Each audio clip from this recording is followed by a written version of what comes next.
بسم اللہ الرحمن الرحیم۔ السلام علیکم۔ سیرت النبی صلی اللہ علیہ وآلہ وسلم۔ عنوان نجاشی کے دربار میں۔ اس کے بعد رسول اللہ صلی اللہ علیہ وآلہ وسلم اور تمام مسلمانوں نے کعبہ کا طواف شروع کیا۔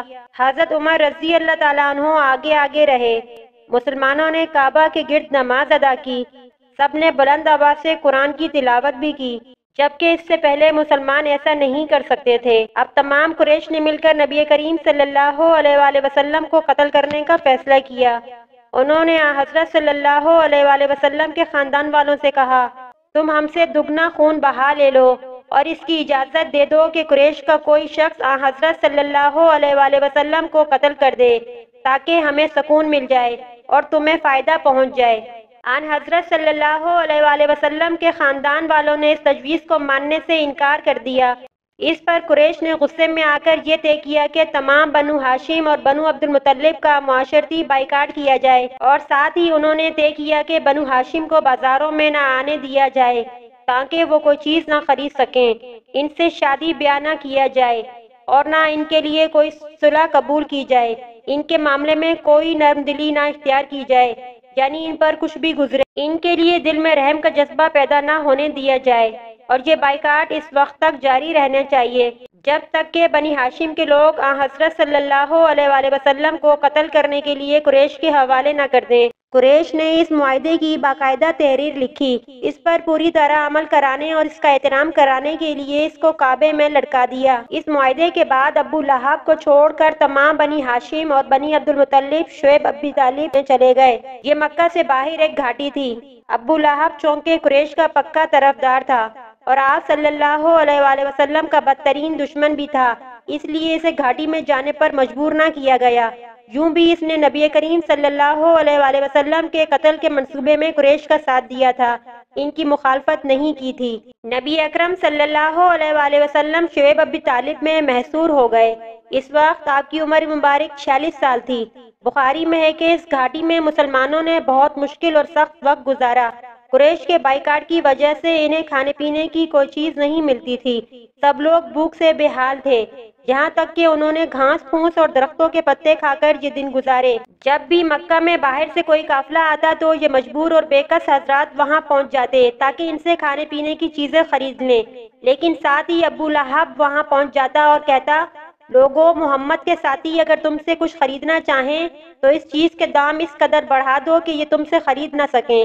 تم لوگ میری حیثیت اور ذمہ داری کو اچھی طرح جانتے ہو۔ چنانچہ وہ تاجر اپنے مال کی قیمت بہت زیادہ بڑھا چڑھا کر بتاتے اور حضرات ناکام ہو کر گھاٹی میں لوٹ آتے۔ وہاں اپنے بچوں کو بھوک اور پیاس سے بلکتا تڑپتا دیکھتے تو آنکھوں میں آنسو آ جاتے۔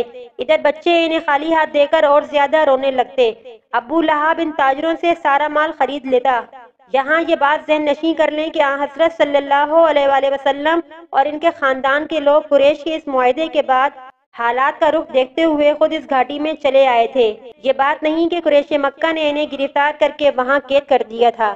اس بائیکاٹ کے دوران بہت سے مسلمان ہجرت کر کے حبشہ چلے گئے۔ یہ حبشہ کی طرف دوسری ہجرت تھی۔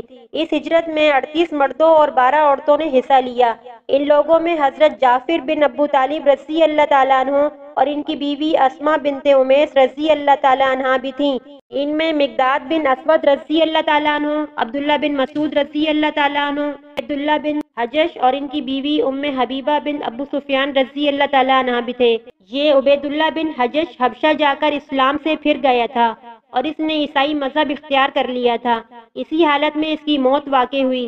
اس کی بیوی ام حبیبہ رضی اللہ تعالیٰ عنہ اسلام پر قائم رہی۔ ان سے بعد میں حضرت صلی اللہ علیہ وآلہ وسلم نے نکاح فرمایا۔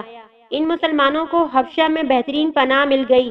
اس بات سے قریش کو اور زیادہ تکلیف ہوئی۔ انہوں نے ان کے پیچھے حضرت عمر بن عاص رضی اللہ تعالیٰ عنہ اور عمارہ بن ولید کو بھیجا تاکہ یہ وہاں جا کر حبشہ کے بادشاہ کو مسلمانوں کے خلاف بھڑکائیں۔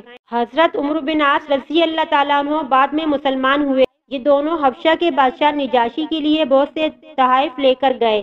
بادشاہ کو تحائف پیش کیے۔ تحائف میں قیمتی گھوڑے اور ریشمی جبے شامل تھے۔ بادشاہ کے علاوہ انہوں نے پادریوں اور دوسرے بڑے لوگوں کو بھی تحفے دیے تاکہ وہ سب ان کا ساتھ دیں۔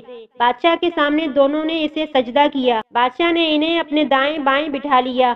اب انہوں نے بادشاہ سے کہا، ہمارے خاندان کے کچھ لوگ آپ کی سرزمین پر آئے ہیں، یہ لوگ ہم سے اور ہمارے معبودوں سے بیزار ہو گئے ہیں، انہوں نے آپ کا دین بھی اختیار نہیں کیا، یہ ایک ایسے دین میں داخل ہو گئے ہیں جس کو نہ ہم جانتے ہیں نہ آپ۔ اب ہمیں قریش کے بڑے سرداروں نے آپ کے پاس بھیجا ہے تاکہ آپ ان لوگوں کو ہمارے حوالے کر دیں۔ یہ سن کر نجاشی نے کہا، وہ لوگ کہاں ہیں؟ انہوں نے کہا، آپ ہی کے ہاں ہیں۔ نجاشی نے انہیں بلانے کے لیے فوراً آدمی بھیج دیے۔ ایسے میں ان پادریوں اور دوسرے سرداروں نے کہا، آپ ان لوگوں کو ان دونوں کے حوالے کر دیں گے اس لیے کہ ان کے بارے میں یہ زیادہ جانتے ہیں۔ نجاشی نے ایسا کرنے سے انکار کر دیا۔ اس نے کہا، پہلے میں ان سے بات کروں گا وہ کس دین پر ہیں۔ اب مسلمان دربار میں حاضر ہوئے۔